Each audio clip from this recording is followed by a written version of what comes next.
like I get where you wanted to do and what you wanted to be now as a grown ass woman, being out in the world, being in a relationship, dealing with a marriage, a household. Luckily for me, not kids, because that wasn't my bag. I was like, but what you did You have did catch and that. what you did, oh, I sure did. And what you Uh, did was good for me because it gave me a foundation to figure my shit out, just like your mom gave you a foundation to figure your shit out. In your hmm situation, it was you figured out what you didn't want to do, what you didn't want to repeat, because that wasn't helpful for you. It didn't fulfill you. It didn't give you love. It didn't make you feel love. Those are things that you felt absent from. And therefore, it affected how you had relationships out in the world. And you tried to be different with me and my sister, right? And my sister had a very different relationship with my mom because I left at 19 because I was like, fuck you, I know everything. And I got married um, to a white man, which really pissed off everybody who was older than me, super pissed off everybody in my family for a very long time, right? But you just being defiant, girl. like I said, okay, on the good person stuff, it's a perception thing, right? Yeah. And part of it absolutely was defiance, but also part of it was recognizing, ooh, this feels good and I want this. And in hmm seeing my parents' relationship, seeing my grandparents' relationship, and some of the relationships of my very close aunts and uncles, recognizing this isn't toxic and I want non toxic. And it turned out to be the right thing. I've been married to my husband for 26 years this October. He is I'm incredibly awesome. supportive of me, lets me do my shit, right? Doesn't tell me how to live my life. We are a unit. We come together, we build each other up. We also have our own shit that we do separately.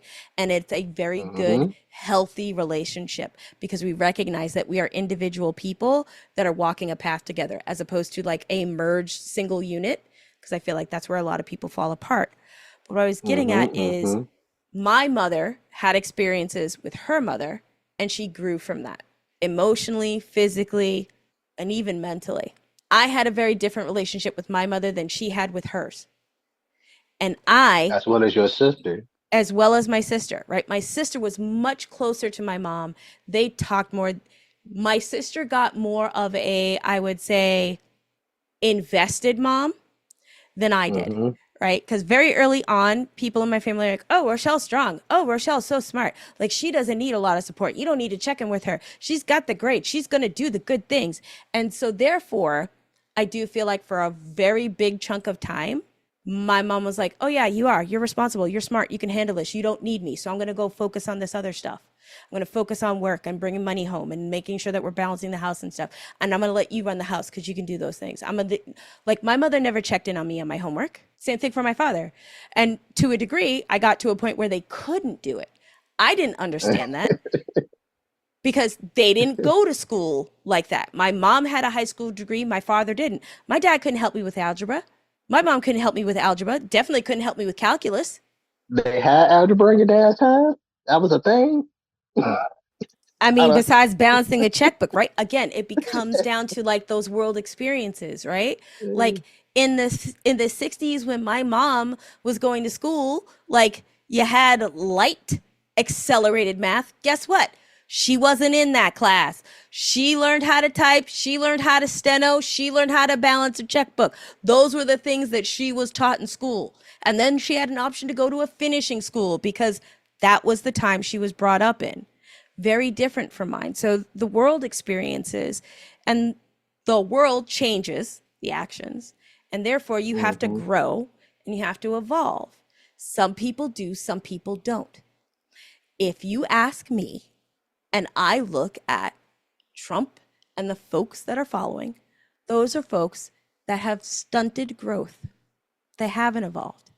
They haven't allowed themselves to take in the reality of the things around them. They are instead holding on to a fascination of a thing that their parents experienced that they have idolized and have just latched on to that hope and dream so that they don't have to grow.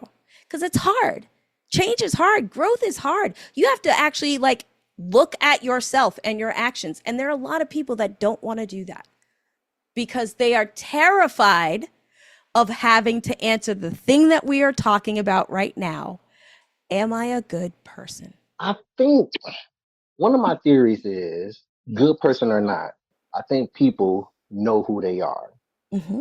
We deflect from ourselves for whatever reason we want to tell ourselves and deflect, but I think we know who we are for the most part. That being said, I think that's another thing I was trying to get at with change, not Mm-hmm. being able to be recognized Mm-hmm.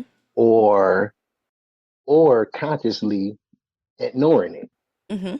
Meaning, well, I ain't even gonna say ignoring it. I'm gonna say, I mean, let me rephrase that, or consciously not changing, meaning Mm-hmm. that you like this, you Mm-hmm. like this. I don't think that you will do this intentionally if this wasn't you all Mm-hmm. the time. I Mm-hmm. do this all the time if it wasn't you. So I think that we know ourselves to I think I ain't again to a degree. Yes, we Mm-hmm. are growing, Mm-hmm. but it's that thing that we are not accepting within ourselves. What you just Mm-hmm. said, Mm-hmm. we're not accepting it because we don't want to face it because of the thing. I forget what I put it in for my own thoughts, but I'm gonna go with because of the want. Okay. This Yep. is what I Mm-hmm. these words right here, I want to do. And that want, that right there, I think that right there is the power or the major in this, that I want to do this.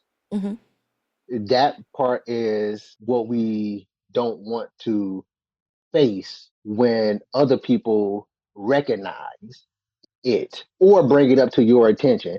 Now, you don't have to agree with what the person is saying, Mm-hmm. but I think depending on who the person is, so I ain't even gonna say depending on who the person is. It's just like I think it's easy to read people. Like I think it's if you just pay attention, I think Mm-hmm. it's easy to read I people. agree Now, 100%. yeah. So that being said, if something gets brought up to somebody's attention, depending on this person, if they're a jerk or not, then most likely they're going to be a jerk about it. But bringing it to your attention, we deflect from that, whatever that is, whatever brings to your attention, we deflect from that because this is what we want to do, not per se change. Mm-hmm. Because I think a lot of us don't change or put on a persona of change because we're changing for someone or versus wanting to actually change. Mm-hmm. Now, I want to flip it because I think I derailed a little bit, but I want to flip it to this thing. I also thought about good people because what is your auntie? Uh, Mm-hmm. You said that, okay. What you said about your auntie, like, and about yourself too. Like, I'm not a good person. And Hold you on. I put your didn't say auntie, that. I okay, said I wouldn't label myself as a good person. label yourself. I That's am right. That's right. trying to be Label. a good person. Okay. Okay. Yes. That's what you said. Mm-hmm. And those two things, what you said about your auntie and what you just said about that, the variations of good, Mm-hmm. doing it your auntie way, cool, good. I think that's a cool thing too. I think that's a good person too. But someone who's not quite like your auntie, Mm-hmm. but still with the intentions of your auntie, that could be another variation of good. Absolutely. Yeah. 100%. So, 100%. and then it's another thing you said too about being human. Mm-hmm. I kind of look at that as a cop out answer for things because of what I just said. I think we know who we are.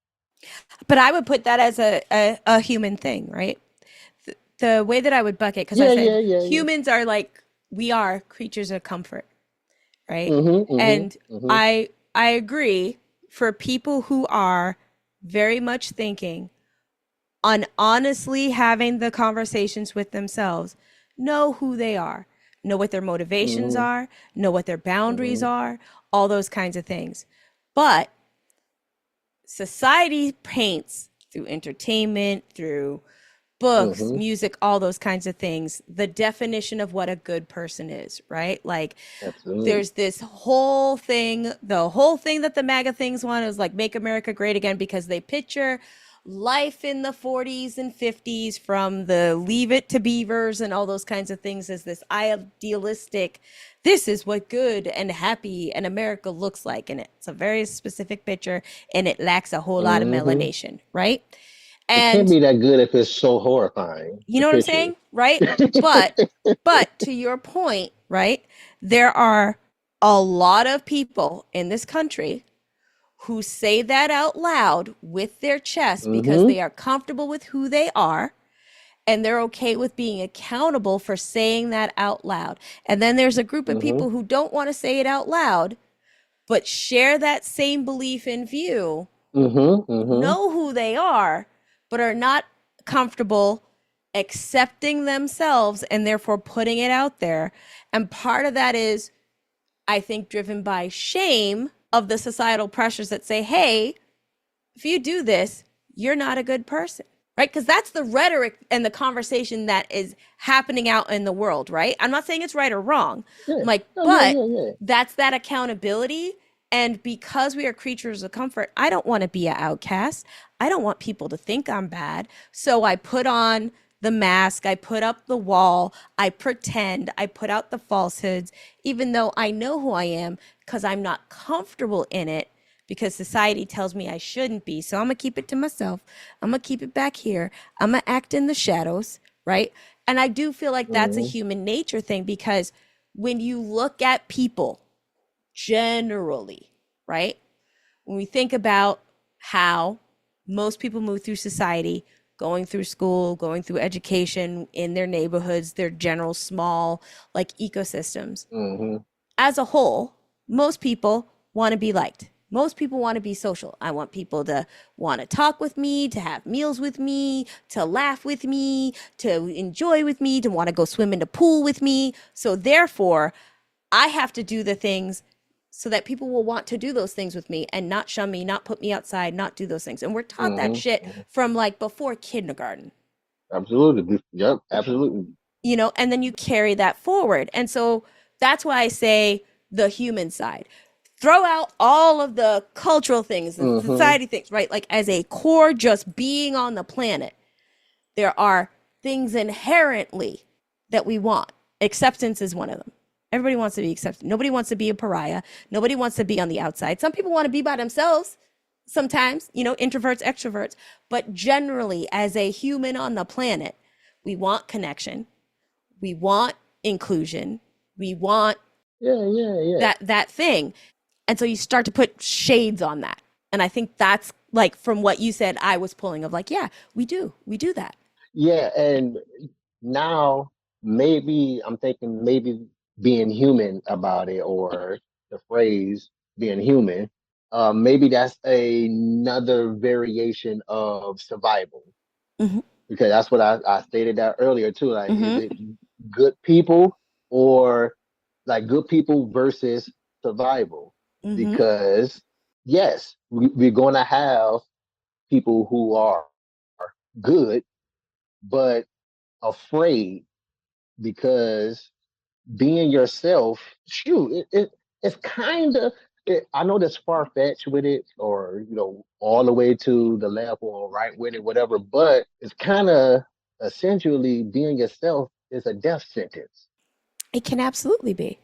It can absolutely be. Yeah, so being a good person leads to death, and I'm not down for modernism. I'm not Mm-hmm. really like like I'm not really, and that's what I was about to get at too. Like how is now being a good person conflicting with morale, Mm-hmm. personal morale? Like you said your mom worked in. I talked about this insurance Mm-hmm. people, Mm-hmm. insurance person. Not quite sure what she did in it, but Mm-hmm. I'm not. I want to talk about the insurance people that's similar to what you said about lawyers and what we know Mm-hmm. of lawyers. We got Mm-hmm. insurance people. Shoot, man, I want to put them on hold right now. And we was watching Set It Off Okay. yesterday. Yep. And the people like old dude who